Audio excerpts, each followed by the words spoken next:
കൃണാൽ പാണ്ഡ്യ നമ്മൾ വ വ പ്രത്യേകം അഡ്രസ്സ് ചെയ്യേണ്ട കാര്യമുണ്ട്. കാരണം ഈ ഒരു ഈ ഘട്ടത്തിലെ സീസണിലെ ബെസ്റ്റ് ബെസ്റ്റ് ബോളറാണ്. ബോളറാണ്. അതും ഇന്ന് ജോസ് ബട്ട്ലറെ പുറത്താക്കിയ നിർണായക പന്ത്, അദ്ദേഹം വൈഡ് യോർക്കർ ലെങ്തിൽ എറിയുന്ന ഒരു പന്ത് സ്റ്റെപ്പ് ഔട്ട് ചെയ്യുന്ന കണക്കൂട്ടൽ പിഴയ്ക്കുന്ന ബട്ട്ലർ ജിതേഷ് ശർമ്മ ഒന്നാം തരം ഒരു സ്റ്റമ്പിങ്ങിലൂടെ അദ്ദേഹത്തെ പുറത്താക്കുകയും ചെയ്യുന്നു. അത് മാത്രമല്ല അദ്ദേഹത്തെ ബാറ്റിംഗിൽ നിന്ന് തിളങ്ങാനായില്ല, അത് വേറൊരു കാര്യം. പക്ഷേ ഈ IPL ചരിത്രത്തിൽ ഏറ്റവും ലോവസ്റ്റ് ടോട്ടൽ വന്ന ഫൈനൽ, ഏറ്റവും ആവേശകരമായിട്ടുള്ള ഫൈനൽ 2017 മുംബൈ ഒറ്റ റൺസിന് ജയിക്കുന്ന ഒരു ഫൈനൽ, അതിൽ man of the match Krunal പാണ്ഡ്യയായിരുന്നു. അന്ന് അദ്ദേഹം 47 റൺസോടെ ടോപ്പ് സ്കോറായിരുന്നു. മുംബൈയിലെ ടോപ്പ് സ്കോറർ അദ്ദേഹമായിരുന്നു.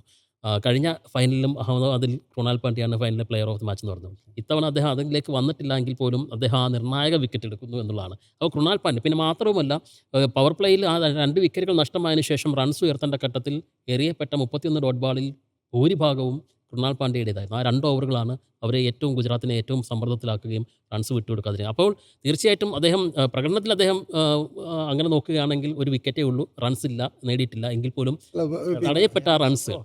അല്ല, മാത്രമല്ല അദ്ദേഹത്തിന്റെ ഒരു സ്റ്റൈലും ഇതാണ്. നമ്മൾ ബാറ്റ്സ്മാന്റെ പാദചലനങ്ങൾക്കനുസരിച്ച് കൃത്യമായിട്ടും ഇദ്ദേഹം ഒരിക്കലും ഒരു ഓർത്തഡോക്സ് ബോളറല്ല, അൺഓർത്തഡോക്സ് ആണ്, ഹൈലി അൺഓർത്തഡോക്സ് ആണ്. പല പന്തുകളും വളരെ വേഗത്തിൽ എറിയുന്നു, ബൗൺസർ എറിയുന്നു, നമ്മൾ കഴിഞ്ഞ ടാക്ടിക്സിലൊക്കെ പറഞ്ഞിട്ടുണ്ട്. അപ്പം പിന്നെ ഇപ്പം ജോസ് ബട്ട്ലറുടെ വിക്കറ്റ് പോലും ബട്ട്ലർ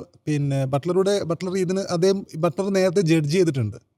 അതായത് നമ്മൾ ഒരു ബാറ്റർ അദ്ദേഹം ഏത് തരത്തിൽ പന്തെറിയും എന്നുള്ളത് അത് നമുക്ക് ബാറ്റർക്ക് ജഡ്ജ് ചെയ്യാൻ പോലും പറ്റാത്ത രൂപത്തിലാണ് അദ്ദേഹം ഈ സീസണിൽ ആകെ പന്തെറിഞ്ഞിട്ടുള്ളത്. അതായത് നമുക്കറിയാം, ഇതുപോലുള്ള യൂട്ടിലിറ്റി പ്ലേയേഴ്സ് എപ്പോഴും ഏത് ടീമിനും ഒരു മുതൽക്കൂട്ടാണ്. നമ്മൾ 2 പാണ്ഡ്യമാരുണ്ട്, ഒന്ന് ഹാർദിക് പാണ്ഡ്യയും ചേട്ടൻ പാണ്ഡ്യയും അനിയൻ പാണ്ഡ്യയും. ചേട്ടൻ പാണ്ഡ്യ നിരാശപ്പെടുത്തിയ ഈ സീസണിൽ